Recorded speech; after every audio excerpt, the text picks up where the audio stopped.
Bonjour à toutes et à tous et bienvenue dans cette nouvelle vidéo consacrée encore une fois à l'univers des nouvelles technologies et aujourd'hui plus particulièrement au test d'un matériel, la Xiaomi Mi Watch qui équipe mon poignet actuellement, qui est donc une montre connectée que je vais vous faire découvrir au travers de cette vidéo pour pouvoir vous donner à la fois ses points forts et ses points faibles et que vous puissiez après vous faire un avis afin de pouvoir voir si cette montre vous conviendrait. Si vous cherchez d'autres vidéos de test sur d'autres smartwatches, sachez qu'on a testé aussi la Galaxy Watch 4 avec Aurélien, qui se trouve juste ici en fiche. Et donc on se retrouve juste après l'intro pour voir un petit peu ce que vaut cette Xiaomi Mi Watch.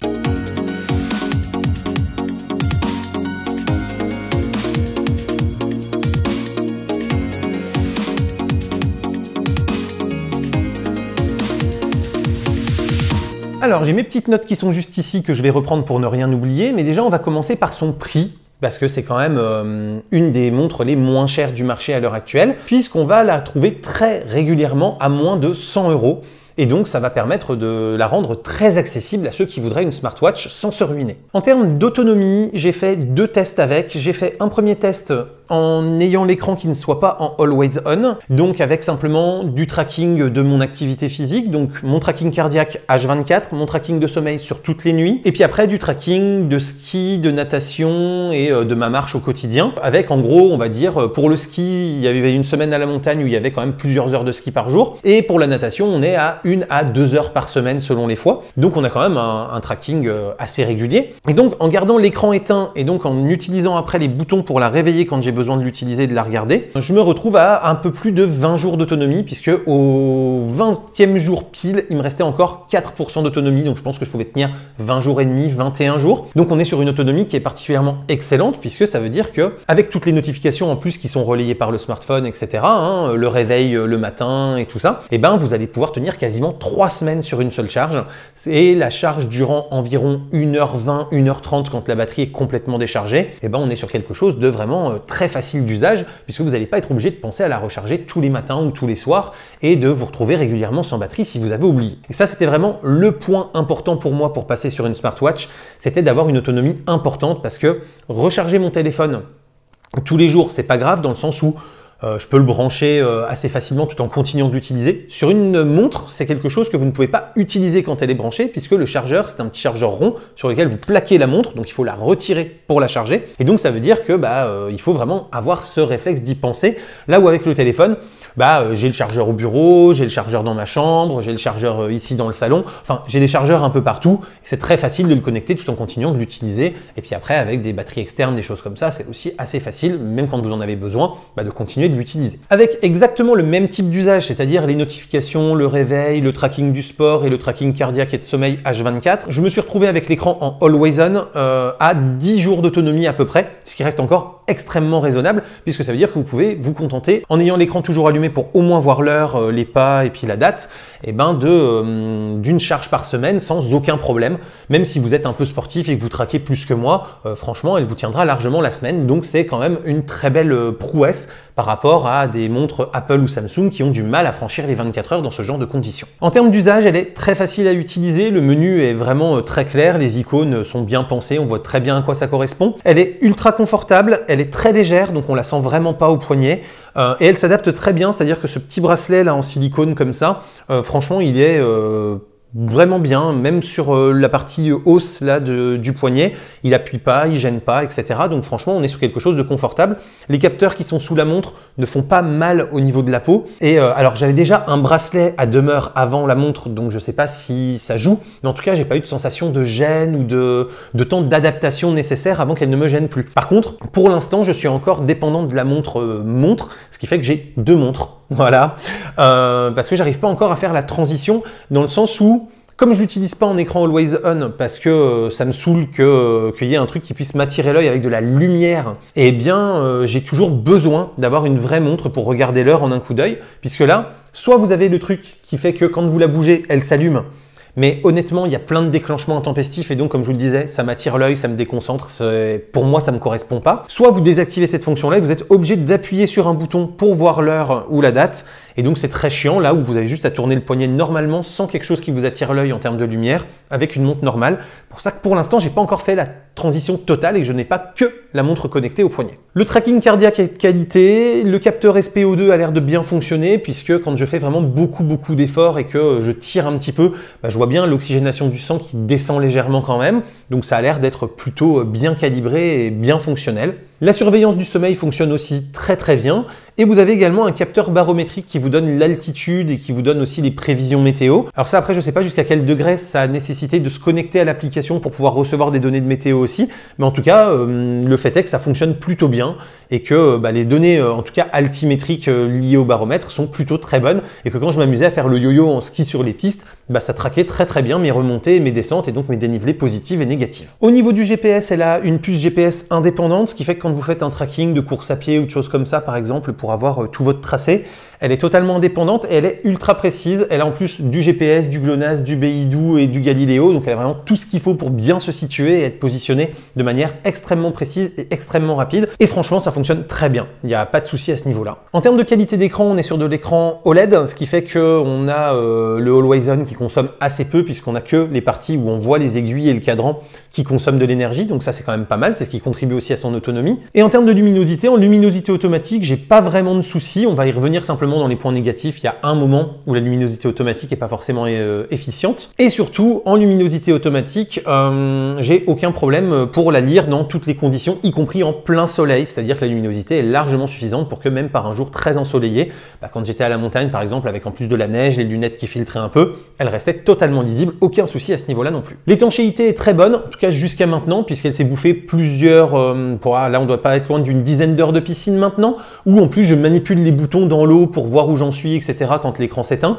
Donc clairement, là encore une fois, pas de souci à ce niveau-là. On est sur quelque chose de plutôt quali et qui tient très bien la route. Je ne l'ai pas testé dans de l'eau salée, mais en tout cas dans de l'eau de piscine, vous n'aurez aucun souci, elle fonctionne parfaitement. Comme je vous le disais, en termes de réveil, elle peut faire réveil avec de la vibration, ce qui permet d'avoir un réveil silencieux. Quand vous vous levez à deux dans la même chambre en ayant des horaires différents, ça peut être pratique pour avoir quelque chose qui réveille moins qu'une sonnerie et pouvoir se lever plus discrètement pour laisser l'autre dormir. Ça, c'est une fonction que j'apprécie particulièrement. Et il y a beaucoup de cadrans différents, donc ça va vous permettre comme ça de pouvoir personnaliser un peu votre cadran. Par contre, contrairement à la Samsung que je testais, là pour le coup, vous n'avez pas le choix de comment personnaliser votre cadran. C'est-à-dire que vous avez beaucoup de cadrans différents avec des designs différents et des informations plus ou moins importantes cumulées dans le même écran. Mais par contre, vous ne pouvez pas dire je veux tel type de design d'écran et après je vais mettre telle fonction là, tel tracé là, telle information là, etc. Ça, c'est pas possible. Et donc justement, c'est ma transition vers les points négatifs. Je viens de commencer à vous les donner. Le deuxième gros point négatif, c'est que le Always On est quand même ultra limité, c'est-à-dire que le cadran le plus abouti que vous ayez en Always On vous donne juste l'heure, la date, le nombre de pas. Vous n'avez même pas par exemple le niveau de charge qui apparaît, vous n'avez pas votre fréquence cardiaque qui apparaît, vous n'avez pas ce genre de choses. Même avec un taux de rafraîchissement plus faible par exemple, ça aurait quand même permis d'avoir quelque chose qui soit un peu plus complet. Là, c'est pas le cas, vous n'avez pas cette possibilité. C'est une montre qui est totalement monotâche, c'est-à-dire que si par exemple vous êtes en train de traquer votre natation, n'espérez pas à un moment où vous êtes bien essoufflé pouvoir aller voir où vous en êtes dans l'oxygénation de votre sang. C'est pas possible. Ou si vous espérez pouvoir lire vos notifications alors que vous êtes en train de courir, c'est pas possible non plus. Elle traque votre course, elle ne fait rien d'autre. Je pense que là, on touche aux limites qu'il y a sur les smartwatches entre des smartwatches qui vont être multitâches avec un hardware un peu important, mais qui donc vont tenir qu'1 ou 2 jours maxi en termes d'autonomie, et des smartwatches beaucoup plus limités en termes de hardware, donc monotâches comme celle-ci, mais qui par contre vont avoir une bonne autonomie. Alors après, c'est pas forcément un défaut rédhibitoire, en tout cas pour moi, par rapport à ce que je cherchais dans une montre connectée, ça me convient quand même, mais au titre des inconvénients, je me sens obligé de vous le dire parce que ça peut quand même contribuer à votre choix. Je trouve aussi qu'il est dommage que certaines activités n'affichent pas la fréquence cardiaque. C'est-à-dire que si vous faites par exemple de la course à pied ou des sports de glisse comme j'ai pu tester avec le ski, pas de souci, la fréquence cardiaque apparaît en permanence, vous avez un suivi régulier de ça. Par contre, sur la natation par exemple, eh bien, vous allez avoir des trucs comme la fréquence de vos battements, etc. Mais vous n'allez pas pouvoir accéder à votre fréquence cardiaque en temps réel. Et ça, je trouve ça quand même un peu dommage parce que dans le cadre d'un entraînement pour voir si on pousse vraiment beaucoup ou pas, ça force à recalculer sa fréquence cardiaque soi-même. C'est super chiant, alors qu'en fait, on a le cardio-fréquencemètre qui tourne et qu'à la fin de l'entraînement, on voit bien les variations de fréquence cardiaque qui ont eu lieu pendant l'ensemble de l'entraînement, malgré que la montre était immergée dans l'eau. Donc, ça veut dire que le capteur est actif, fait des mesures, mais qu'ils n'ont pas prévu de le retranscrire dans cette activité particulière et vous n'avez aucun moyen donc de basculer vers la fonction cardio-fréquence-mètre pendant l'entraînement, sauf à l'arrêter et donc à avoir plusieurs entraînements à chaque fois que vous voulez aller vérifier votre fréquence cardiaque. Ça, je trouve que c'est quand même assez dommage. Truc qui est quand même un comble, mon petit bracelet Xiaomi Mi Band permettait de déverrouiller le téléphone en tant que périphérique de sécurité Bluetooth, ce qui fait que quand j'avais le téléphone en main avec le smartphone vraiment très proche du poignet, eh bien, je n'avais pas à utiliser l'empreinte, j'avais pas à taper de code, je déverrouillais naturellement, c'était déverrouillé grâce au bracelet. Cette montre-là le permet, mais pas sur les téléphones Xiaomi, ce qui est quand même un non-sens. C'est-à-dire que si vous avez un téléphone avec un Android normal, vous pouvez déclarer n'importe quel périphérique comme périphérique de sécurité Bluetooth, et donc cette montre vous permettra de déverrouiller votre téléphone non Xiaomi. Par contre, sur un téléphone Xiaomi, eh ben, Xiaomi a prévu un truc dans ses Mi Band où vous devez valider en fait sur le Mi Band que c'est bien ce Mi Band là qui vous sert à déverrouiller votre téléphone, et ils n'ont pas inclus cette fonction-là dans la montre, ce qui fait que quand vous demandez à mettre la montre en périphérique de sécurité et de déverrouillage, eh bien, il vous dit valider sur la montre et comme ça n'est pas prévu, bah, vous n'avez rien pour le faire. Donc, vous ne pouvez pas dire au téléphone que vous avez validé et donc vous ne pouvez pas activer cette fonction. Ça, je trouve ça assez incroyable que les bracelets à 30 ou 40 balles le fassent, qu'une montre à 100, 120 balles, 150 balles des fois quand elle est vraiment au prix de lancement ne le fasse pas. Et surtout qu'en fait, ce soit une limitation de Xiaomi dans l'univers Xiaomi, alors que cette limitation n'y est pas dès qu'on sort de l'univers Xiaomi. Là, vraiment, ça fait partie des non-sens que je ne comprends pas. Et en plus, pour le coup, c'est une fonction que j'appréciais particulièrement sur mon bracelet précédent. Donc, je me dis que limite, il va falloir que j'ai la montre qui remplace la montre et le bracelet qui revienne éventuellement pour servir de périphérique de déverrouillage. Enfin bon, on s'en sort pas à force, quoi. La luminosité maximale, comme je vous le disais, est très bien en plein soleil. Par contre, la luminosité minimale vous défonce les yeux quand vous êtes dans le noir. Surtout que si elle est éteinte comme ça et que vous l'allumez, vous avez à peu près une demi-seconde où elle va être en luminosité très forte avant de revenir à sa luminosité minimale. Ce qui fait que si vous êtes dans le noir et que vous voulez juste la regarder, bah là vous vous explosiez des yeux. Si par exemple vous voulez regarder l'heure alors que vous venez de vous réveiller au milieu de la nuit. Vraiment, donc le réflexe c'est juste de vous mettre comme ça quand vous appuyez sur le bouton. Comme ça vous avez votre main qui fait cache, ça permet à la luminosité de redescendre et après vous regardez. Alors c'est un réflexe que j'ai pris assez naturellement et assez rapidement. Mais dans le principe je me dis qu'ils auraient pu prendre un truc qui fasse que la luminosité démarre par la plus faible et ensuite se rallume, quitte à avoir donc un temps d'attente quand c'est en plein soleil avant de voir la luminosité, ou alors que le capteur par exemple de lumière fonctionne en permanence pour que dès que vous l'allumez, il sache à quel niveau de lumière se calibrer. Et donc surtout, même à la luminosité minimum, c'est quand même assez lumineux, ce qui fait que si vous venez de vous réveiller, ça vous agresse quand même pas mal. J'aurais bien voulu qu'il y ait encore un step en dessous en termes de luminosité, parce que l'OLED peut quasiment tout faire à ce niveau-là. Et je trouve ça dommage qu'on n'ait pas encore une luminosité plus faible, y compris sur le Always On, parce qu'il y a plein de moments en fait où le Always On est, à mon sens, trop lumineux quand vous êtes dans un environnement un peu sombre, un peu tamisé en termes de lumière, alors que il pourrait vous afficher vraiment quelque chose de très très doux qui ne soit pas gênant quand c'est sombre, et ça me permettrait de garder le Always On sans que mon œil ne soit régulièrement attiré par cet affichage lumineux. Et enfin, dernière petite chose qui me chagrine un petit peu à noter dans les points faibles, c'est que quand l'écran est éteint comme ça, ce que moi je fais comme je vous ai dit puisque je ne le garde pas en Always On, si vous faites le double tap, ça marche pas.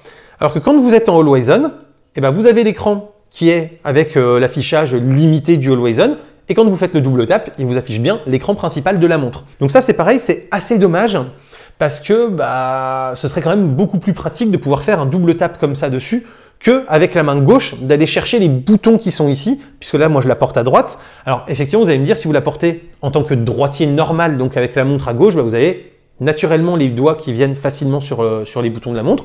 Mais donc pour les gauchers, en termes d'ergonomie, ça va pas être pratique si vous n'utilisez pas le Always On. Et ça encore, il faut le savoir. Alors si je devais conclure sur cet achat de Xiaomi Mi Watch, franchement j'en suis quand même extrêmement satisfait. Ne serait-ce que parce que ce que je voulais avant tout, c'était une autonomie qui m'évite d'avoir à la recharger tous les jours. Et là on est même très loin du tous les jours, puisque avec le type d'usage que j'en fais, je tiens, comme je vous l'ai dit, presque 3 semaines complètes. Donc c'est vraiment hyper confortable. Franchement, elle fonctionne bien, elle est bien conçue. Elle s'est déjà pris quelques coups et elle n'a pas marqué, aussi bien au niveau du verre qu'au niveau du boîtier. Donc même si le boîtier fait très plastique et que le revêtement en verre n'a pas l'air d'être ultra résistant comme ça de prime abord, elle n'a pas de rayures, elle n'a pas de choc, elle est nickel, alors que ça fait maintenant un peu plus d'un mois que je l'utilise. Parce que j'ai dû, ça doit faire 5-6 semaines complètes que je l'utilise. Et donc, je l'ai quand même déjà pas mal fait barouder. Donc clairement, franchement, il n'y a aucun souci. Elle a pris très froid dehors puisque elle a fait du ski par exemple où je la laissais visible pour regarder son tracking et voir comment elle se comportait. Elle rentrait dans un appart qui était ultra chauffé, elle a pas bronché, elle a pas eu de soucis, j'ai pas eu de buée sous l'écran ou de choses comme ça.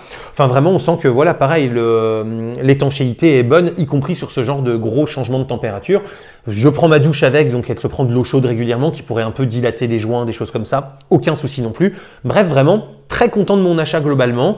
Il faut juste être conscient des limitations que je vous ai données avant de l'acheter si vous voulez en être totalement satisfait. J'espère en tout cas que cette vidéo vous a plu et vous a appris des choses. Si c'est le cas, n'hésitez pas à commenter, liker, vous abonner et partager. C'est le fameux clap. Vous avez également le Tipeee et le Utip et le bouton rejoindre sous la vidéo qui vous permettent de soutenir la chaîne financièrement. En plus, chacune des 3 méthodes vous offre des avantages exclusifs que je vous invite à découvrir. Et quant à moi, je vous dis à très bientôt pour plein de prochaines vidéos. Photos, techno, informatique et jeux vidéo qui font le contenu de la chaîne au quotidien. D'ici là, continuez de rester curieux et de regarder des vidéos sur YouTube. Salut à tous. Bye bye.